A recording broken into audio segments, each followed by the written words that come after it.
Sure, great. Okay, so good morning, good afternoon, good evening. I know there are a few people who got registered also, not just from India. There are a few from outside too. Let me just give me a second. We wanted to record this. Okay, so you're not able to see my video. I'm seeing that yes and no.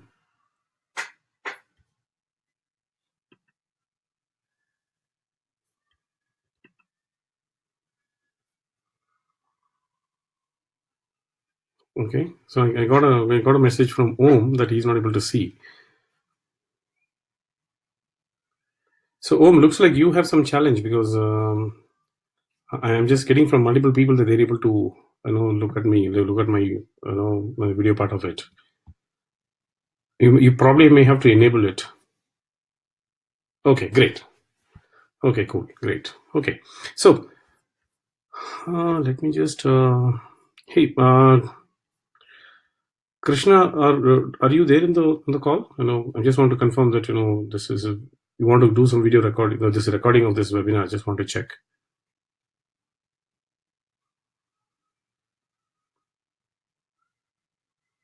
Yes, we are just starting. Yeah.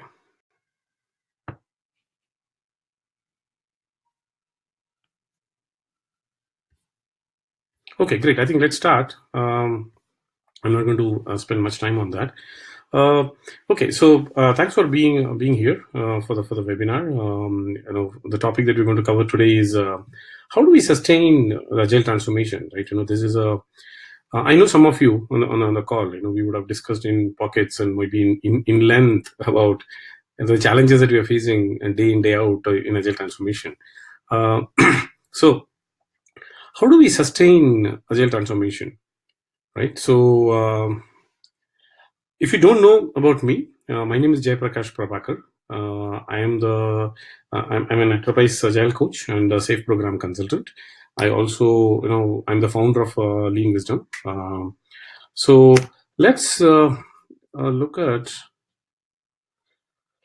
Okay, that's my quick introduction. So I have started my career as a developer way back in mid 90s, and then I was in development for a long time, maybe for 10, 12 years, and then moved to management role, and then later moved to agile consulting. Right, the last 5 years I've been into consulting. Prior to that, I was in Intel as an employee. Last 5 years I've been doing consulting for various companies like Target, eBay, IBM, right, and so on. Right now I'm with Siemens as a consultant. So what I'm going to do is in this topic I'm going to share my experience about the transformation. How difficult is it to sustain transformation? Yeah, that's a big challenge. I'm sure you're also facing a similar challenge. Yeah. So let's start with this question. Why don't you do it in a chat, like just give 1 or 2 reasons or 2-3 reasons for your organization to move to agile, right? What are the reasons for your agile transformation, right? Agile adoption in your organization. If you can quickly just chat 1-2 words, and good. And I just want to get a feel of where does it start.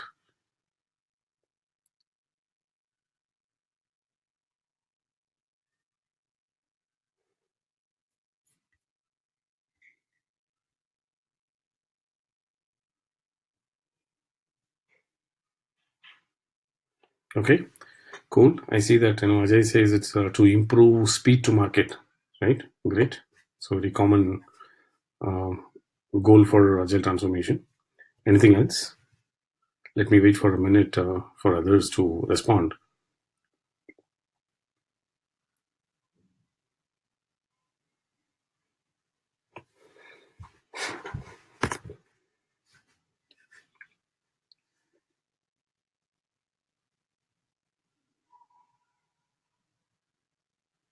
Okay, sure, Om.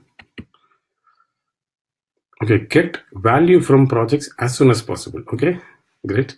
So it's kind of connected with what Ajay says, to improve speed to market. Like how fast can we deliver value, right? Get value from projects. So it can also mean that get value from projects in terms of revenue and profit, right? It's also connected to money predominantly. Yeah.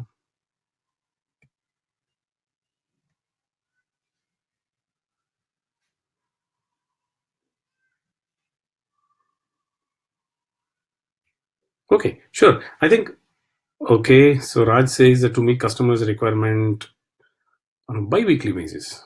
Okay, bi-weekly release. Okay, cool. So it's again faster time to market, right? So it's all connected to faster time to market and, release fast and improve the speed and so on. And get returns, faster. Okay, so let's move on. I also thought similar, because most of the times when I get into consulting, this is exactly what I hear from my consulting companies, that the top three reasons are pretty much these, right? Accelerate product delivery, like release time to market. Hey, somebody is asking whether session started. Yes, session started.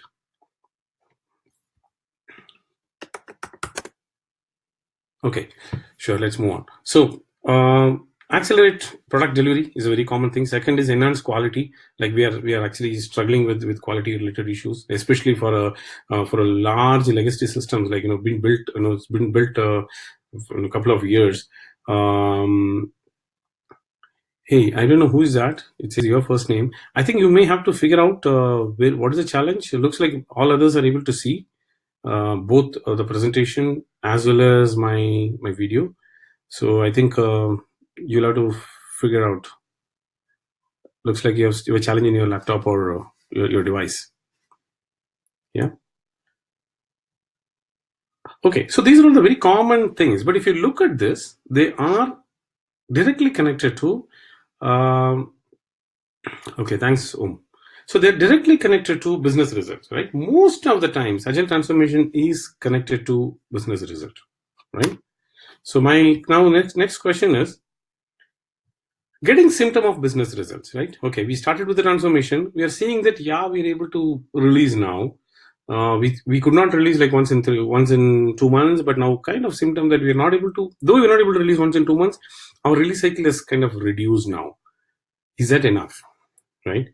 The answer is unfortunately no. It is not the right answer because getting a business result first time doesn't mean that we are able to sustain the transformation. Yeah. So let me take you through some, a kind of a journey. What can be a typical, agile transformation journey, right? It starts with like, okay, so we have some challenge here. Okay, so it starts with the first phase where, we're not even started, we're not there yet. So, we're waterfall, we've not even started with agile transformation. Either we are following some ad hoc agile or, waterfall. And then you do some experimentation with maybe a few teams, maybe maybe 2 or 3 teams. As a large enterprise first tries with maybe smaller portion of organization to see whether this is going to work, and then maybe start tweaking it to adapt to organization. And the next step, so if you notice here in the third step, the green icon is about, yes, process is set. Our process is good, right? We have a quick win. We have set the process. It's working now, looks like, and agile is predominantly Scrum, right? We're able to follow sprint planning and start with, and we're able to complete with sprint review and retrospective, right? We're good. We're able to see some kind of a process implementation. Is that good enough? What is the next step? Yes, we got some business result out of it. Is that enough, right? If you look at this as a transformation, no, this is not a transformation. This is, in my view, this is where we start with agile transformation, right? We have moved few steps, but that doesn't mean that we have actually achieved the true results of agile transformation. I would say that yes, good. We started with agile transformation. Yeah, we have not reached a stage that we can claim that we are agile. Yeah. So what else we need to do? And this one, till here, we probably reach in 6 months. Yeah, it's possible that in 3 to 6 months we reach the stage where we're able to get some results out of it. But the true transformation is actually a multi-year roadmap. Yeah. So let's look at what is a multi-year roadmap. How does it look? Let me go back to some fundamentals. Right. The first value of agile, if I look at the agile manifesto, the first value of agile is all about individual and interactions over process and tools. Yeah. And the question that I asked all of you, what is the reason for agile transformation, is a business result. But the first value of agile contradicts with our goal of agile transformation, isn't it? So if you look at where where are we coming from, and where was it started all about, it's actually different. They have only These are 17 great leaders stayed together for a week in a resort and came up with 4 values and 12 principles. That's it. Agile is nothing else, right? And the first 2 values says individuals and interactions over process and tools. Why will they say that as a first and not working software over comprehensive documentation?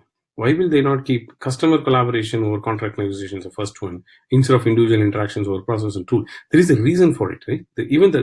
These 4 values there is a reason for these 4 values, and there is a reason for keeping this in the order, right? So if you look at it, our business results is a focus, and that's not really just connected with the first one. Business results is very, very key. I'm not saying that we should not focus on it. We definitely should focus on business results, and that's why we are moving to agile, because we want to get released faster. Yeah, that's definitely we all know. But what is beyond that? Transformation is done by humans. Transformation is done for human, right? I'm an agile coach. If I come into an organization for a transformation, I'm a human. I work with a bunch of human, right? Bunch of people there around to do a transformation. That means human should get transformed, not just a product, right? Product transformation is very important, that we're able to release faster, quality has gone up, and so on. On top of it, the people who are around also changed, right? That's very, very important. That's why it is a first value. So I'm kind of connecting back with the manifesto that got created in 2001. Yeah. So what does it mean? So if you look at, if I go back few slides, right? So let me go back. So I just put some arrow marks here. You can see this dotted arrow mark from one stage to another. But these arrow marks are not that simple. When we start these arrow marks from the third step, actually it looks like this. Yeah. It goes around everywhere. Yeah. It goes on and on and on, and we are actually stuck in some place that after some point we are not able to sustain. I'll give you some symptoms of it. How do you know whether you're able to sustain or not? You won't be able to sustain, especially when looks like first 3 months, 4 months we got some results. After that, we are not able to improve, right? That may be one. Second is, somehow we don't feel it as a team, as an organization. Somehow we feel that we still have a lot more scope to improve, but we're not able to improve, right? Or we see that process is working, yeah, but somehow we have problem with people, the reporting structure, and we just moved from waterfall or non ad hoc agile to agile, but somehow people are not happy because their roles are not aligned, and or they don't understand why we are doing it, and so on, right? There are multiple reasons. So that is why the journey goes on and on and on, and sometimes we never get a result that we are supposed to get, right? And we see that we have got some results. Yeah, that's it. So now let me bring what is our focus today, right? Predominantly in our agile transformation. I'm sure if you go through this circle, everything inside a circle you probably would have seen, right? Or you would have heard, or you would have gone through in your agile transformation. For example, the top of this, you can see that sprint retrospective, sprint planning, backlog refinements, review, daily scrum, the entire sprinting. It's all about sprint, right? And the next layer, the mid of that, it shows many of the metrics, like the burn down chart, burn up chart, and the defects, lead time metrics. If you go on the right side corner, it says about user story and 3C invest principle. If you completely see on the left side, it's all about engineering practices. Yeah. So let me just bring, if I split it, all these are engineering practices, and for some reason, so if you look at the top ones are all Scrum. At the left side is all engineering practices.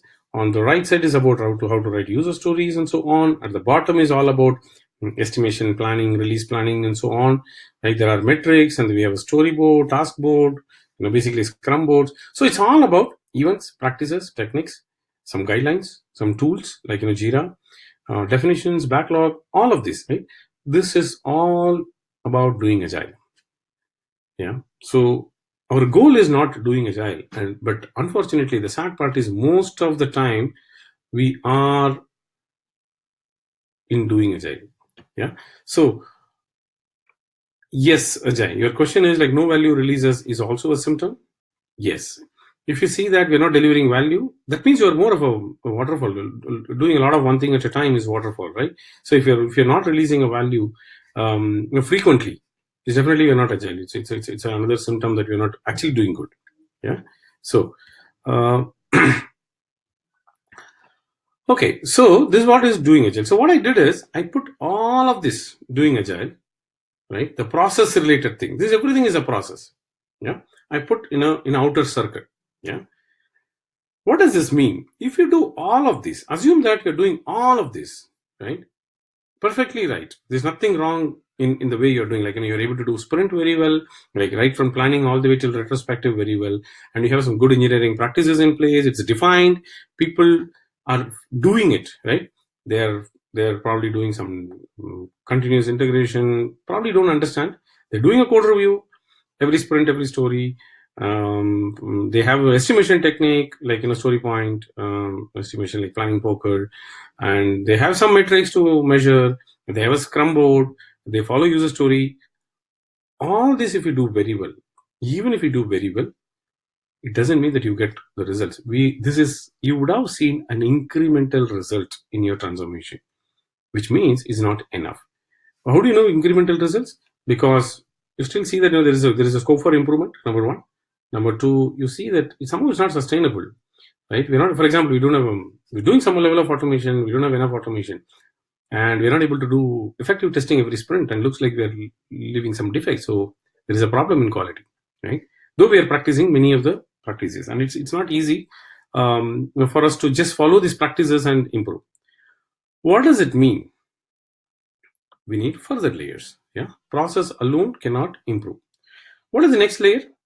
In my definition, it is a structure. Structure is basically the people, the team structure, the location, and so on. This is a structure that need to be fixed on top of process. Process is very easy to implement. Where do we start? It's good to start with the process transformation, yeah, because when you start with that, yeah, we won't need to start with the process transformation. However, if you don't have a right structure in place, for sure, the chances of failure is very high, and sustainability will definitely be a problem. Let me bring some examples of a structure. So if you see in the center of the structure, there are three basic roles of Scrum, right? Like Scrum Master, Product Owner, and Development Team. So, do we have right people on this role? First of all, let me ask you this question, right? Do we have the right Scrum Master in your team? Like, is Scrum Master, does Scrum Master understand the roles? Does Scrum Master believe in Scrum? I have heard people like, a Scrum Master, and even in safe implementation, I've heard RTE saying that I don't believe in Scrum. It's a very, very sad part that, a Scrum Master not believing in Agile and Scrum, right? Do we have a Scrum Master who believes in a process, framework, the Scrum framework? Number two, is that person influential, right? Is he able to effectively manage, right? The team, work with the team effectively, right? And remove impediments and so on. There is a lot of behavioral attribute a Scrum Master need to be built to bring to the table beyond knowing Scrum. Knowing Scrum is not enough. Knowing Scrum is very important, but beyond that, can I be a coach for the team, right? But if you look at the challenges that we see in the roles are that around Scrum Master, I have put few. One is a shared Scrum Master. A Scrum Master, I've seen Scrum Master working for 5 teams. Yeah, I tell him that you're a Superman, right? You're not a normal man because you're able to work with 5 teams. Run from one Scrum, daily Scrum to another daily Scrum, the day is done, right? Or I've seen managers being a Scrum Master, right? It's becoming a big bottleneck because imagine a team manager becoming a Scrum Master and then doing a retrospective. How effective the retrospective will be, especially in Indian context where we have a proper hierarchy structure in the organizations, right? It's much more difficult to openly share that if there is a mistake with Scrum Master. It's very hard for people to just come and share it. Yeah. So that's a challenge.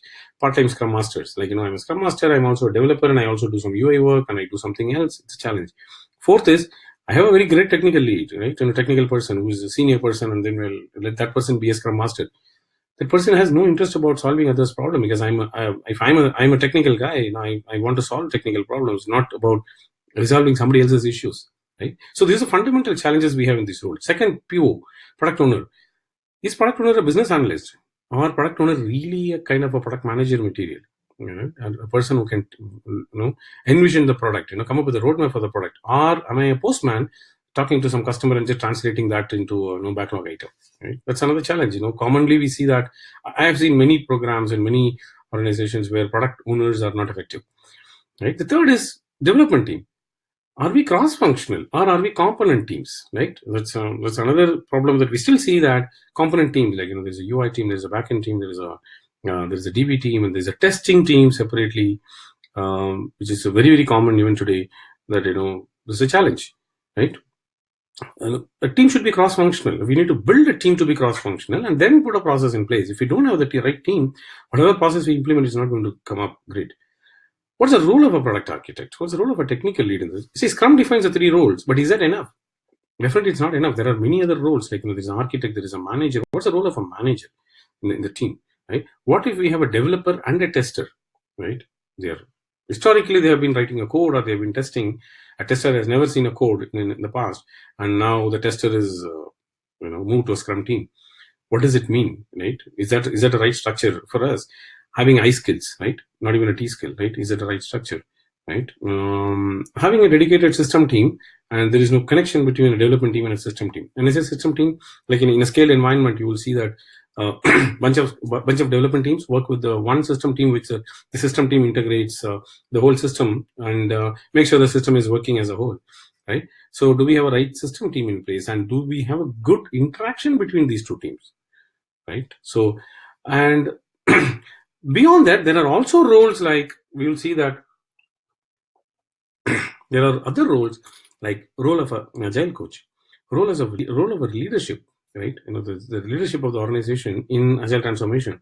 Is it transformation for the team, or is it for right from the leadership, right? What's the role of a end user? Should the structure co-location team matter, or is it okay to have a distributor team, right? What's the role of a stakeholder, and so on. So if you don't look at the challenges in structure, and if you have challenges in structure, and if you don't really fix this, and whatever great thing we do in process, your transformation will be incremental. Yeah, it will not be a wow. You may see some symptoms. Yeah, it looks like it's working, but it will not be sustained over a period. It would crash, or you won't get a great result. Yeah. So, and there are many indications that you can definitely get. Yeah. So this is one part of it. Yeah. Second layer is a structural layer. We should definitely focus on, do we have a right structure in place? Yeah. So now I put this in the second layer, that I have a structural problem. I put the structures around. Let me go back and redefine all this structure. Yeah. Is that enough? It would give you a little better result. Definitely it will solve many of your current structural problems. But is that enough? Why are we doing a transformation? Right? What do we need finally? If we go back to the value, the agile transformation, the 4 values of agile manifesto: individuals and interactions over process and tools, right? So it's basically for humans, right? Which means, have we changed as a human? Structure change. Okay, my role has changed. Okay, my role has been defined very well. Did I change my brain, the way I think, the way I respond, the way I deal with the problem till yesterday? And because I'm now in the agile team, did I change? If I don't change, the structure also will collapse over a period. Yeah. So we need to have a good next layer. I call it the culture. Yeah. It's very important to have a cultural transformation. A sustained transformation is a cultural transformation. It is not a process transformation for sure. It is not only process and structural transformation. Outermost layer will give you small incremental value. Second layer will definitely give you better value, but it will still not be sustained and wow for your for getting a sustained wow results. Yeah. Yes, culture has to change. Culture doesn't change, it's going to be difficult, and that's the most difficult thing in transformation. The beauty of agile transformation is culture change takes a long time. You have to start with a cultural transformation to identify what culture we need to change as an organization, as a team, as a program. and that will be the last thing that you will get as a result, right? You get into sprint planning, you're able to plan, right? End of the sprint, you're done with the sprint. I defined my Scrum Master role. Yes, we have defined it. But did the Scrum Master change his way of, like a project manager defined as a Scrum Master? Till yesterday, I was a project manager. I was driving the team, saying that you have to deliver value. I'll be behind you. I'll whip people and then get the results out.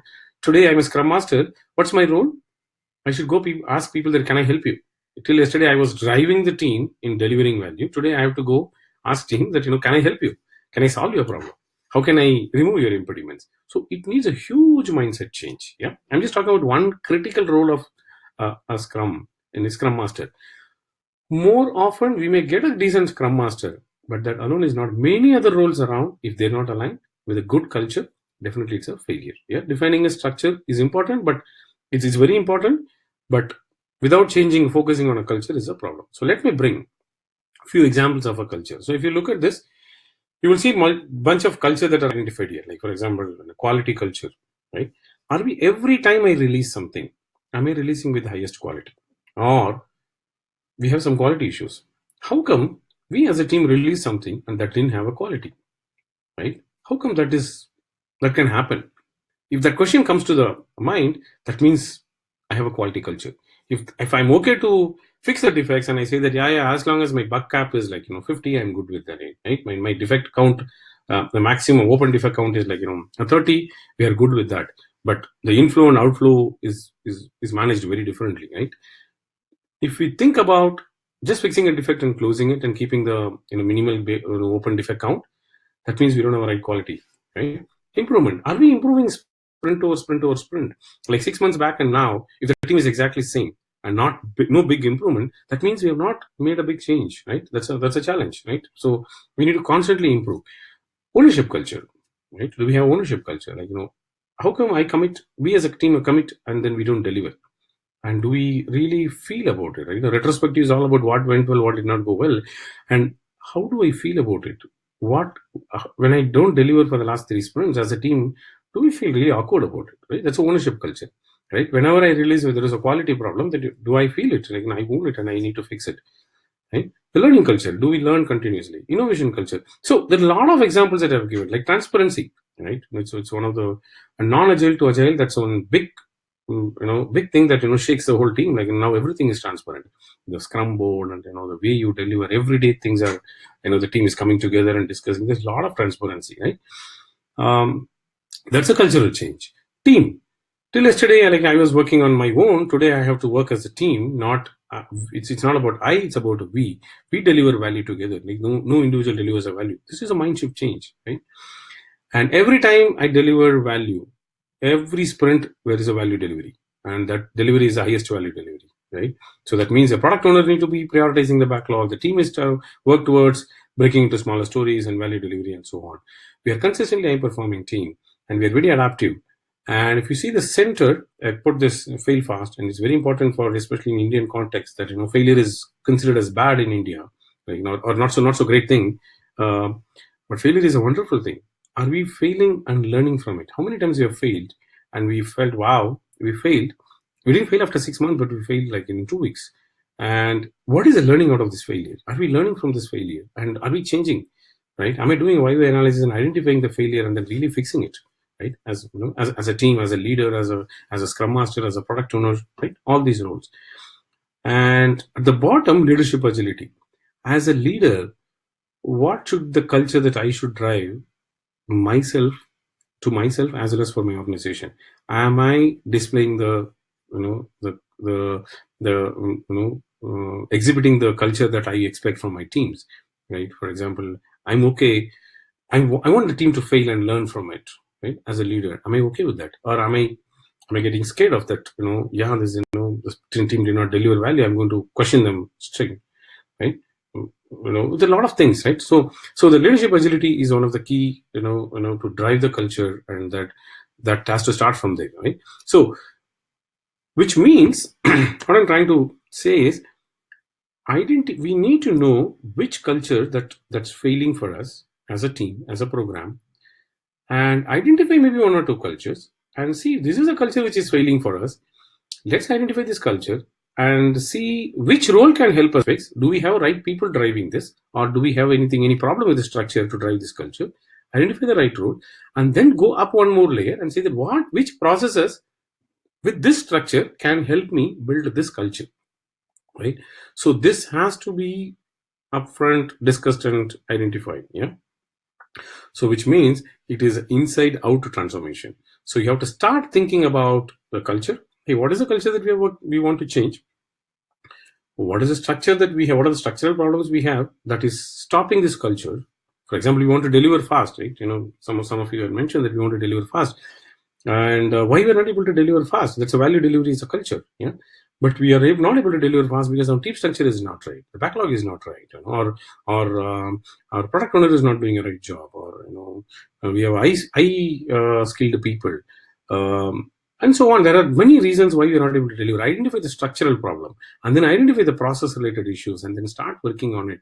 The structure need to be fixed, and then process need to be brought. Only then the transformation will be wow. Yeah. So let me take some example. If you have any questions, please keep posting on the on the chat window, and I'm just looking at it. If you have any questions, so that we can continue. I can continue answering that related to each slide. So if I don't see a question, I'll just keep moving on. Yeah. Okay. So now I'm going to take an example of one culture, quality. If you want to build a quality culture, right? How are you going to build? And I want to build, and I see that quality culture is also because of one role. There are multiple roles that can play, play a role in building a quality culture. Yeah. The first role that I'm picking is a product owner. Yeah. And product owner is actually okay. So Santosh is asking about the culture, structure. Structure is all about. So if you look at Santosh, the second layer, the second blue circle, right? Structure is the roles, right? Do we have right roles? First, predominantly, do we have right roles defined for agile transformation? And do we have the roles understood this transformation? Like, for example, what's the role of? There are 3 roles defined by Scrum, like Scrum Master, Product Owner, and the development team. But we have like 10-15 other roles in the organization that has to be taken care before we move to the transformation. Like, what's the role of a manager? What's the role of a technical lead? What's the role of for example, leadership? What's the role of an agile coach in transformation?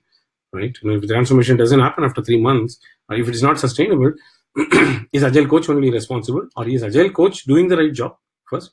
And after that, it is not sustained. Which other roles is actually failing this transformation?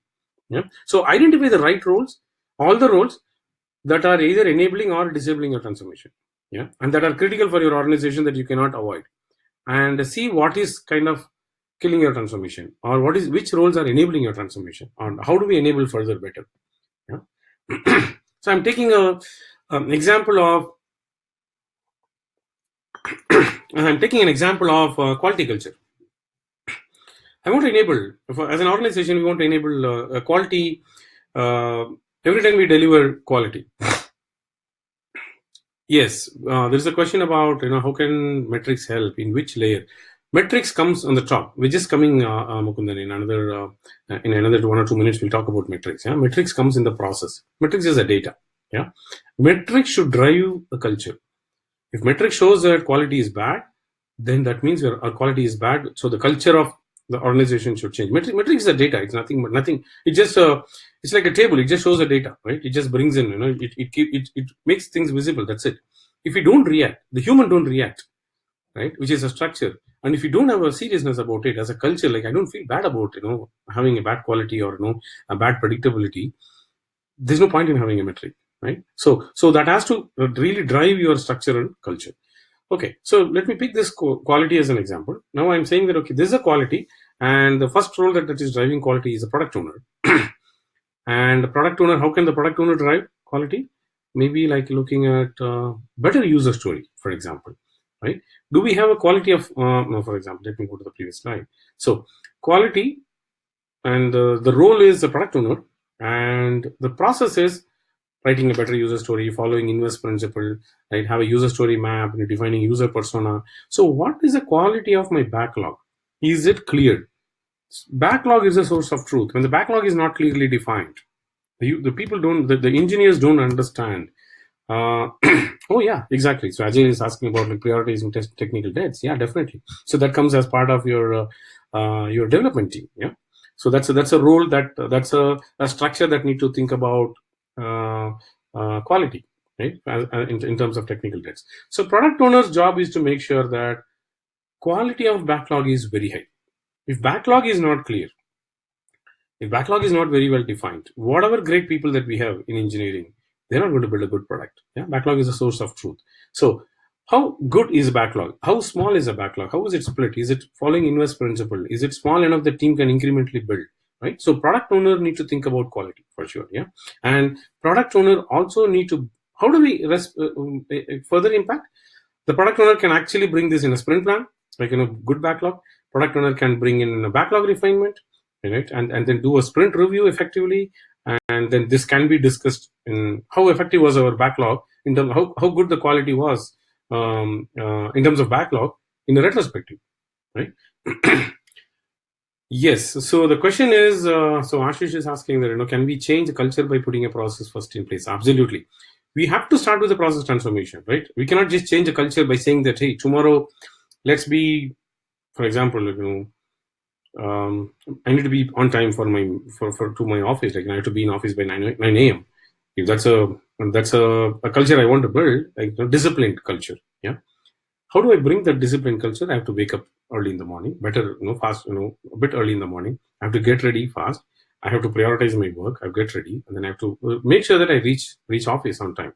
Yeah, that's definitely, there's multiple process we do to reach a good culture, to maintain that culture. So consistently, me being on time in office is a culture, and that needs a process. Yeah, being clean, right? As a human, I want to be clean. What does it mean? I brush my tooth. I take bath every day. I probably wash my hands and legs when I come back before eating food. There are multiple, yeah. So we define it, right? So if I don't understand the culture part of it, my job is just a taking bath. I don't really understand why I'm brushing my tooth. Yeah, I have a small kid, like 5 year, 6-year-old kid, and last Sunday he was just sitting. He just woke up and then came sat in the sofa, and I asked him, did you brush your tooth? He said, I'm not going to school today. He didn't understand that it doesn't matter whether I'm going to school or not. I have to brush every day because I want to be clean, right? So this is a fundamental thing. Now it's a small baby, right? So I have to tell him that clean brushing is not for going to school. Brushing is for you to be clean, right? Every day you have to brush. It doesn't matter. So if I tell him like 10 times, that process makes a difference, right? So process is very, very critical. We have to follow process, but the underlying truth of what is that impacting, what is the culture that we want to focus has to be addressed. Yeah.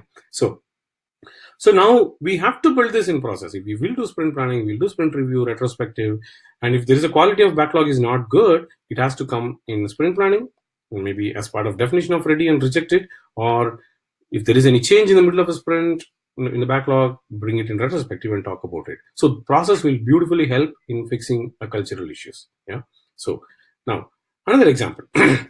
A development team. Yeah, there's a question that Ajay was asking. Can prioritizing technical debts be part of it? Absolutely. So if you look at all the left side, right, and on the red colored, all these are engineering practices. The development team should bring in good engineering practices so that we write a good code, we do a good design, we do write good testing, and then make sure that good quality of and every user story is good. For example, definition of done is beautifully defined, and we stringently follow definition of done. That's a process, right? Definition of done is a process. It has like a bunch of items. Code review is done, testing is done, automation is done, code coverage is 80%, 0 defects. Stringently we follow. Build a culture, I'm not going to skip any of this till when I close the story. Till one last item is done, I'm not going to close the story. It's a culture. Is there any opportunity for refactoring? Is there any opportunity for technical debt? Like if you can actually see a technical debt mentioned here, right? So now that's the role of a development team. What's the role of an architect in driving this? What's the role of an engineering manager? Am I allowing team to say that, hey, I might keep talking about a culture of quality in every opportunity I get in the team meetings or one-on-one. Hey guys, we have to release a good quality product. Don't worry. If we can build, instead of 10 stories, if we can build 8 stories, let's build 8 stories, but every story goes out with high quality. This is there's a role of engineering knowledge to continue. Right? That's an influential factor. What's the role of a scrum master in making sure it's happening? Scrum master need to make sure that scrum is protected, right? Sprint is protected. Scrum is implemented as defined, and things like bring the definition of ready, definition of done, and so on. So if you look at it, so this is one example. Let me bring another example, right? Okay. So if you look at this photograph, it says it was not 1,000 attempts failed. What an invention! It was an invention of 1,000 steps. This beautifully says about failure, right? What if this man who invented this decided that, man, I keep failing and I don't want to take it forward, right? What would have happened, right? You and I are not there. The biggest invention that it started, it helped us move forward. Big was this, right? Like, the electricity and the power and the light and so on, right? And failure is a great thing. How are we driving in Indian context? I see that this is one of the fundamental things that we get scared of failure, right? If a customer or a partner, somebody asks me, hey, can you deliver? The first answer is I want to say yes, I don't want to say no, right? I don't want to say the right thing, but I want to say what they like it, right? I don't want to fail in front of other people. So again, if you look at failures, there are multiple. Fail fast. How can we fail fast? Product owner writing a small user story, very small user story which can be incrementally built. A development team, a team when product owner, scrum master come together and say that, hey, we will have a shorter sprints. What is shorter sprint? Let's not do 4 week sprint. Let's do 1 week sprint. Have you ever tried 1 week sprint? Right? And if 1 week is not working, then we'll try with the 2 week sprint, because every sprint is an opportunity to learn, right? Fail and learn. I plan, I execute, I estimate, I plan, I execute, I drive, deliver, I review, I retrospect. I means we as a team, right? What if we do a 1 month sprint? Maybe we have 12 opportunities to learn in a year. If it's 2 week sprints, if it's and then you get 24 opportunities, and then if it's a 1 week sprint, you get around 52 opportunities in a year to learn. So having a shorter duration itself will help us fail fast. Next is, are we incremental within a sprint? Are we, when the team is planning on day 1 of a sprint, and if it's a 2 week sprint, and the day 10, the team is delivering all the value at the day 10, and they're predictable, it doesn't mean that they are actually a true agile team. If you're planning everything and delivering everything at the last day, they are a beautiful waterfall inside a sprint. So how do we do incremental development? In that 10 days, in my definition, the 10 days is a project. Every sprint is a project. Day 1, I plan. Day 10, I deliver the project. And I start with the next project. What does it mean? Every day in a project, I should deliver. If I need to be agile, I have to be agile in a project, which is a 2 week sprint. So every day I deliver a value, right? Or every second I deliver value. Am I able to do that? Are we as a team able to deliver this value every 2 days or every day? Right? If you're not able to do, what's the problem with the structure, right? And are we, as a team, are we focusing on continuous integration? Right? Are we doing, definition of continuous integration is, people say that in IT build. Definition of continuous integration is, definitely every sprint we are integrating. Continuous integration is a continuous integration. Just the word continuous integration. That means we are integrating continuously every moment. Are we there? Right?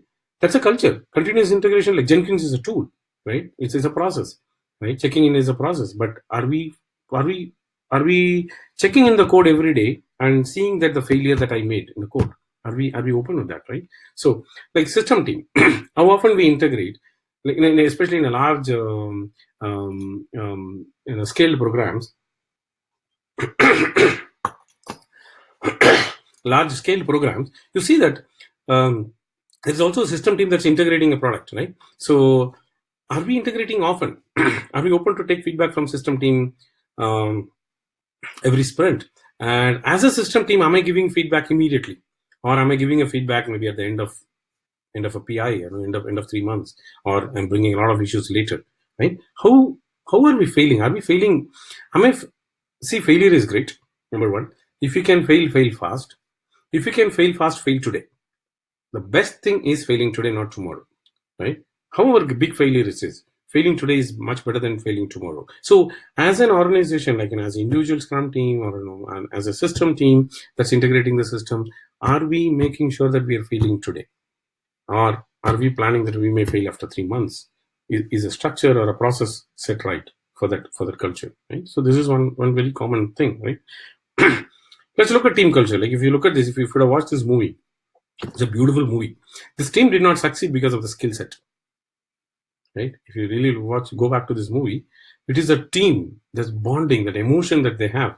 Like the last like 20-30 minutes of the movie, if you see, we get kind of fully engrossed in that, like, wow, what's going to happen every ball. It's like a World Cup, match. How come they won? Because it's a team culture. We are one as a team. Do we have teams like that? Or are we building teams like there's one team? Or are we building a bunch of developers and testers, and they want to draw a boundary that I will do this and you will do that, right? Or we have a team that says, and I can do only this and you can do only that. Like, I skilled. Is it a skilled problem or a cultural problem that you don't want to cross a boundary? Yeah. 5 years back, or 10 years back, specialization was wow. Like, if I'm a .NET developer, wow, great. Yeah. Today, it's very commonly we're talking about T skills, right? And we are talking about, definitely Pi skill is the next one. If you go to startup companies, fortunately I got to work with some couple of startup companies in the past. Wow, culture it is. Amazing teams, right? They can do anything. They're not even full stack development. Full stack developers know everything about development. They're DevOps team. They're beyond DevOps team. I've seen a startup company which can, I can design, I can talk to customer, I can design, I can write code, I can test it, and I can automate. I can deploy it, which is again deploy and maintain and support. It's all about DevOps. And they also go beyond. I've seen a company, a startup company, that they will sweep, they'll mop, they'll clean the toilet, everything. Yeah, it's a super culture that I've seen. Large enterprises, it's very hard. Like elephants cannot dance. That's a challenge. But however, with a limited scope, with a limited circle of influence, are we able to work as one team, right? And who are the people that we need to work on? There are multiple roles. The team culture, you can bring multiple roles can really work on building a team culture, right? A scrum master, a product owner, an engineering manager, the leader, right? The team, engineers together, all of them. So one simple example that I show is team performance. It's all about, like, take a football as a game. Like, it's a pure, it's a team game. It's not about individual heroes, right? So are we having such a it's not that I will stay as a batsman is a batsman and bowler is a bowler. Yeah. So here, like, they have to move all the way from one end to another, and to score a goal or secure, protect your boundary, right? Are we having a team performance? Are we okay to have, say, that if we fail as a team, and are we okay to do something like a 360-degree feedback? Take feedback from each other and learn from each other. There's a big change, So structure doesn't mean it's only. Process and structure doesn't mean only engineering related. It can also go all the way to appraisal and performance management and so on. So are we looking at all of this, right, to change the culture? So in summary, sustainable transformation is a cultural transformation, right? Sustained transformation is a cultural transformation that lead to a sustainable business results. Goal is a business result, but how are we achieving that, which is in a sustained manner? Yeah. So that's what it is. The summary is, right. So if I can look at, okay, so I think there's some problem with the slide here. I don't know where is it. I think it's not showing the animation part of it. So I'm trying to look at one problem. I'm just taking one problem, like at the process level. If you want to do incremental development, right, which is a process level thing, right? And the culture is it's an incremental developer, fail fast. I want to do develop every day. Who all can play this role? How do we connect the process with structure and culture? The culture for incremental development that we need to understand is, it's a fail fast culture. I want to learn. I want to fail and learn every day. That's what is incremental development mean, right? I don't want to check in the code of the last day and we see that a lot of code merge conflicts, and you have a lot of problem with forward integration and reverse integration and also on, right? So now what do you need to do? So we need to define now what's the role in bringing incremental transformation, right? For example, I'm an agile coach coming to your team. If I'm working with you, I have my own definition, my own responsibility, saying that I need to educate your teams on what is how to define a story, right? How to write a better story, vertical slicing of story, and talk about periodic check-ins. What does check-in mean? Have you checked in today? Ask this question. How many of you have checked in today? Right? How many of you completed 3 days are done in a sprint? How many stories are done? I need to educate that. Talk about WIP limit. WIP, the best WIP is 1, right? The second best is 2. not 8 stories running in parallel. Talk about that, right? Help team implement, understand the concepts of all of this and define and measure all of this, right? Defining a very effective definition of that, right? And I need a coach for a couple of sprints that you do it. Is that enough? No, it doesn't stay. The transformation is not owned by one party. If it is incremental software development, it is not only developer or it is not only the agile coach who will do it, right? It's not only the development team need to understand. Everybody need to contribute. For example, team, like, need to understand how to split this into smaller stories. How do I build, design, and build incrementally? What does emergent design mean, right? And strictly follow, implement the work in progress, right? So, and Scrum Master need to make sure that all these processes are in place, measure incremental delivery, remove impediments on the incremental software development, right? And manager need to understand and help the team, right? Work with other roles to sustain it, right? And do some Gemba work, right? Go to teams and ask them, how is your incremental development going on? How can I help you so that you are able to sustain it? What's the role of an architect in building an emergent design, in building a incremental delivery, right? Setting up a CI pipeline and so on. So there is one process which leads to one culture as action for many people. It's not just one or two people who will work on it. If you do all of this one thing can actually help you in building, accelerate product delivery, which is a business value. Yeah. So similar. I have some more examples like backlog refinement. What do you the outcome of backlog refinement? Accelerating product delivery, enhancing software quality, and so on. Again, you have multiple roles. What's the role of agile coach? How does what should the a team do? What should the product owner do? What should the scrum master do? What should the architect do? Architect should be like product owner should be defining a backlog, refining the backlog at least for 2-3 sprints, and making sure it's a deep backlog. It's broken into smaller ones with clear acceptance criteria. Architect should be looking at, do I have a product health backlog? Product owner will have product backlog. Do I have a product health backlog? Do I have an enabler backlog? Can I refine it further? Can I work with the product owner to define the capacity for enabler backlog for the next at least couple of sprints, right? And so on, right?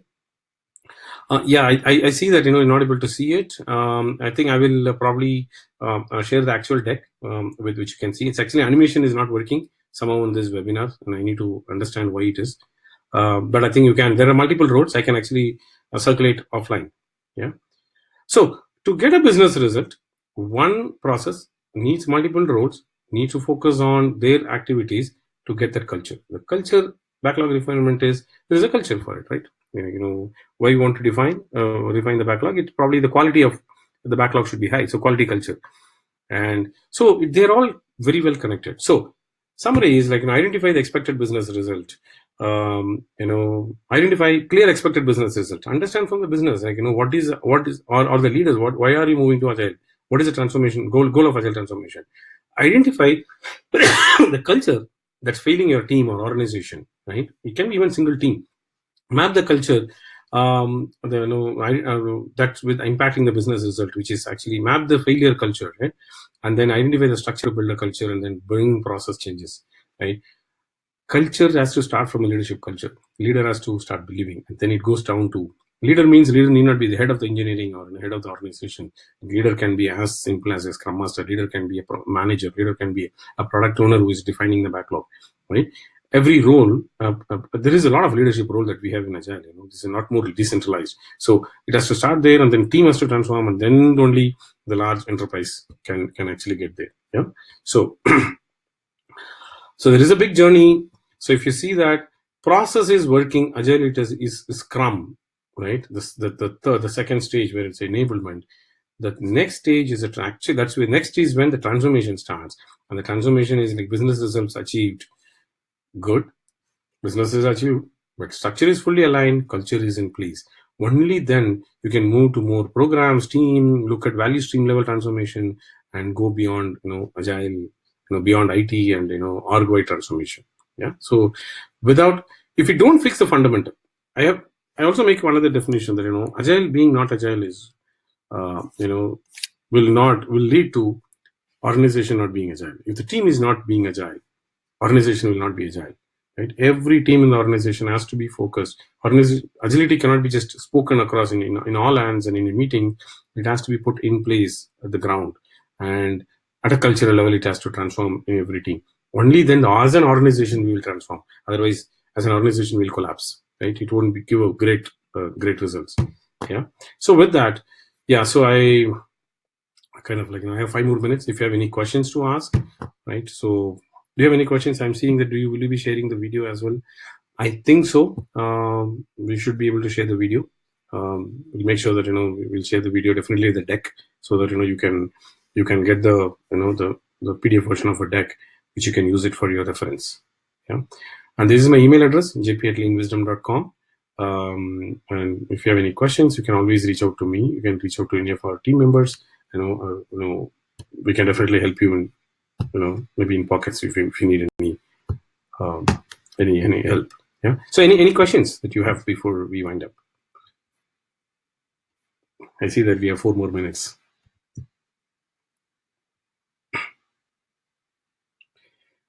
Yes, I think we should be able to share the recording of the meet. Yeah, I see a question that about recording of this meetup. This webinar. Yes, we should be able to share it.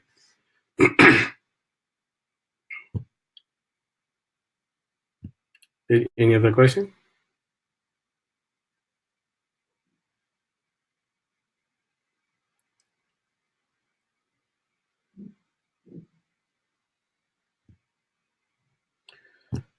So I don't have a poll.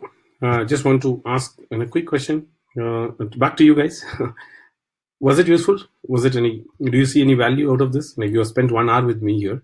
It should be beneficial. Otherwise, there's no point spending your evening after day long of long day work coming and sitting here. Was it helpful? Feel free to have any comments that any feedback, like it can be better, it can improve, or any straight feedback that I don't think it is right. It can be far better. Please share your feedback. Yeah.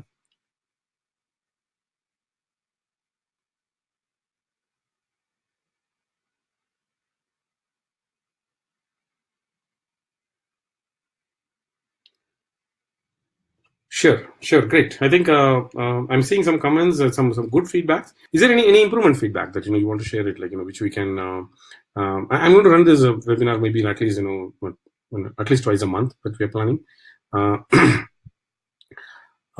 Any other feedback? Okay, more practical examples. Sure, Santosh. I think that's yeah. Thanks for your feedback. Yeah. Yeah, I'm seeing more positive feedback. Great. Sure, definitely. So. Okay, one other question. So these topics are a little more detailed. If it is 1.5 hours of webinar, will you join next time? We can actually share a lot more example. I do workshops. We do agile workshop. I do a lot of safe workshops, and it's a 2 days. So I probably share 100 examples, right? But it's just that we need more time. I was just running a little fast. Okay, it looks like 1.5 hours will help. Sure. I think next time we will try. We're inspecting and adapting, right? So we will definitely do 1.5 hours workshop webinar next time, and let's see how the experience is, right? We can we'll go a little more deeper. Half an hour more is we can definitely we can go deeper. Sure. I think thanks for all your support. Great. I think I'm seeing that a lot of positive feedback about increasing the time and good feedback about some comments that helps me. Yeah. So great. Thanks, folks. Thanks for being with me for the last 1 hour. So any offline feedback would be great. You can always mail me this, your feedback, and then any comments, any topics that you want to cover. Please feel free to share it. We'll definitely take care. I'm going to have more. There are great speakers around. I'm going to bring much more people onto this forum, so you can learn a lot. We'll actually have more and more topics covered. Yeah, sure. Thank you so much. Where do we find webinar info on upcoming? Yeah, so because you are already registered, from next time when I launch, we have this tool which automatically sends you a mail, right? About the next webinar much in advance, and then you will also get multiple reminders. So for sure you will get unless otherwise you don't want to get, you will get a mail from us about the next series of webinars. Every webinar you will get it. Yeah. Thank you so much for being with me. So looking forward to meet you folks again. Thank you.